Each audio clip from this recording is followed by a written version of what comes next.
Hello everybody, I've got a special word for you today.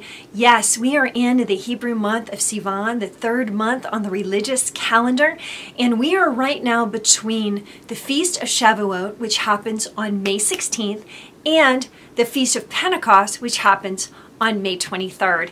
And at the Feast of Shavuot, the Jews waited at Mount Sinai. They were in a place of dedication and consecration. The Lord was speaking to them about setting themselves apart because on May 16th, or on the Feast of Shavuot, the Lord was going to meet them with the Torah on Mount Sinai. A very, very important time. God was going to reveal His fullness to the people in the Torah.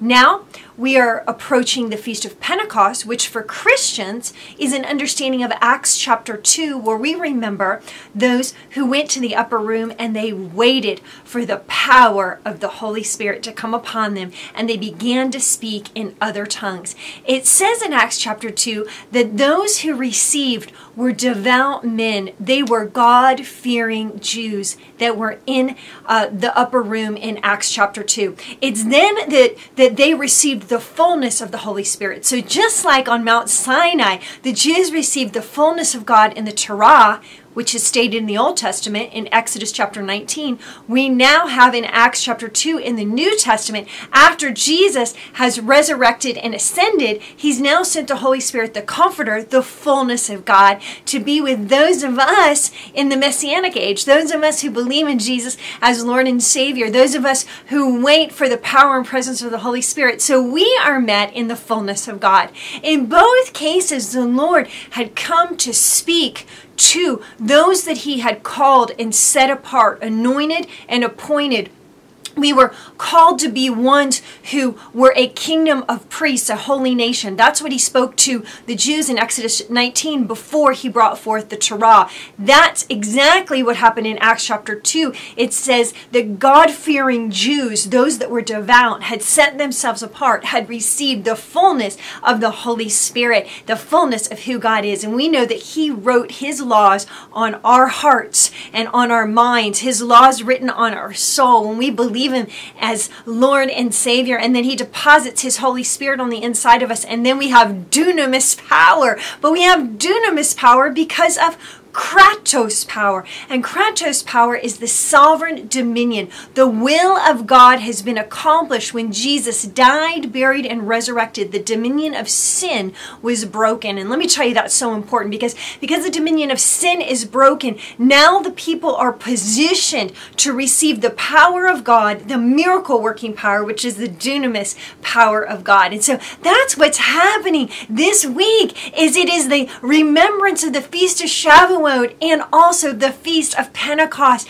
Position yourself, consecrate yourself, set yourself apart. Come to that place of being God-fearing, being dedicated unto the Lord, and receive the power of the Holy Spirit. Yes, all you have to do is believe in Jesus as your Lord and Savior, confess your sins, receive forgiveness of your sins, and He says that by His shed blood, and we know this, He's our Passover lamb, by His shed blood we are saved, healed, redeemed, forgiven.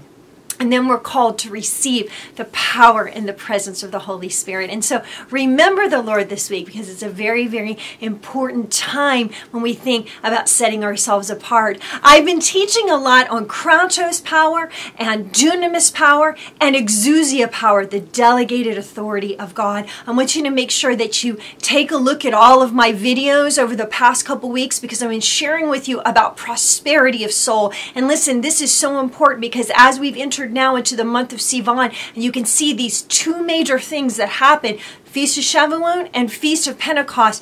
Both of those are about us being set apart as kingdom priests, as kingdom rulers, as a holy nation unto the Lord. And so that's you. God has called you to be one who rules and reigns with Him. So you need to understand Kratos power, which is the foundation. It means that the dominion of sin has been broken. That means all other power comes off of that. That Kratos power is the dominion, a power that we can be guaranteed all the time is in existence, okay? Dunamis power comes by our faith and our belief in the Kratos power, the sovereign dominion of God, his sovereign rulership. We are in a state of mind where the kingdom of heaven has arrived because Jesus came, he died, buried, resurrected, and ascended, and we are his royal leaders in unity with him, part of his body, ruling and reigning from the heavenly realms where we are seated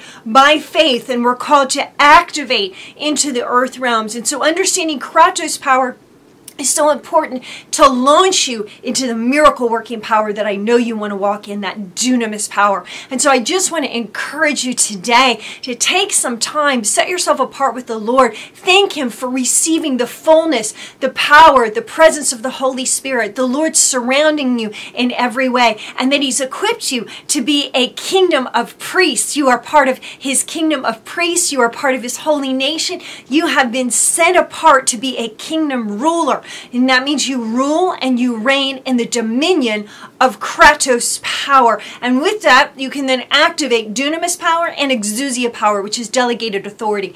Everywhere you go, you have the delegated power and authority of God to minister and administer, execute as a representative of the kingdom any change that needs to be made in the world. When people call me or they join me for my mentoring sessions and they want to have prayer for healing, for impartation, always I have an understanding of Kratos first. In my mind, in my soul, I know things have already been taken care of because of the death, burial, and resurrection and ascension of Jesus. It's already a yes and amen. There's already going to be a healing. I just have to, by faith, activate dunamis power, the miracle working power of God, and walk in exousia power, the delegated authority that I have as a kingdom priest called unto God to administer his will in the land. And I know his will is to heal. His will is that we shall be prosperous and prosper in good health and have everything around us prosper. That's 3 John 2.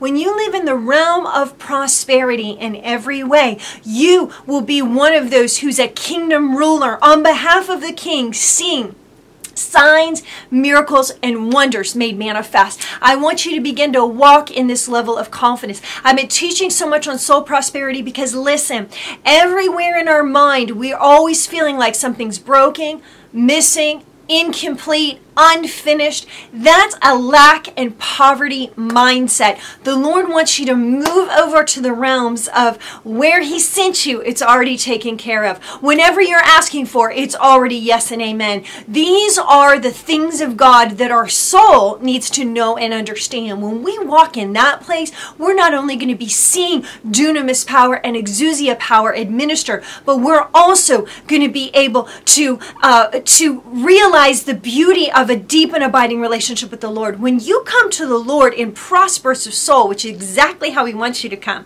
you are part of his royal team of kingdom priests. You should be approaching him with confidence in every area. When you begin to start doing that, you're going to begin to see that everything around you is going to change. If we're always approaching God from the standpoint that we need to be saved again, or look at this awful thing that I did, and we're always viewing ourselves less than, then we are not going to be able to position ourselves to really see mountains move by faith. Yes, if you sin, ask for forgiveness, but don't live a life of being incomplete and broken and missing. See, he died, buried, resurrected, and ascended so that you don't have to live like that. His expectation of us, of me and you, is that we rise up and be a holy nation of kingdom priests, set aside, consecrated, anointed, appointed, ready to be his hands, his feet, his voice, his kole, his spark in the universe. Then we know that the angelic hosts are joining us. Listen, people, this is so life-changing. You've got to grab a hold of this. Have a prosperous soul. The enemy doesn't want you to know these secrets of the kingdom. He wants to make sure that you are forever held in that place of bondage. He knows he can't have your salvation. He knows you're going to spend eternity in heaven, but he wants you to rob you of the eternal blessing that you get in the here and now in the earth realms by causing you always to question, doubt, fear, unbelief, shame, All of these things have been taken care of. It's time to stand up and fight back with a prosperous soul. So right here, between the time we have of Shavuot and we also have of Pentecost, let us remember we are set apart as kingdom priests, anointed and appointed with Kratos power, already taking care of everything, dunamis power, miracle working power, and exousia power, the delegated authority that we walk in. Go see your environments change. Let me pray for you right now. Father, I thank you for my friend who's watching, Lord, and I ask you, Father, that they would just grab a hold of prosperous soul right now. They would grab a hold of the fact that they are a holy nation, kingdom, priests, set apart, ruling and reigning with the King. I thank you, Father, impart wisdom, knowledge, understanding, counsel, revelation, might, Lord Jesus, your presence of your Holy Spirit, the seven spirits of the Lord, bring those forth in their lives, Lord Jesus, so that they are able to manifest in the earth realms all the blessings that you're calling them to walk in. We praise you and we thank you, Father, right now for this impartation in Jesus' name. All right, I want you to hashtag right now, hashtag I am mighty in him. Hashtag I am mighty in him. Because you are a holy nation, a priesthood set apart for the Lord. Now go and live like it. All right, have a blessed day and make sure you share this with all your friends. Like my Facebook page and my YouTube. Subscribe to my YouTube so that these messages can go out everywhere. Thanks for joining me today.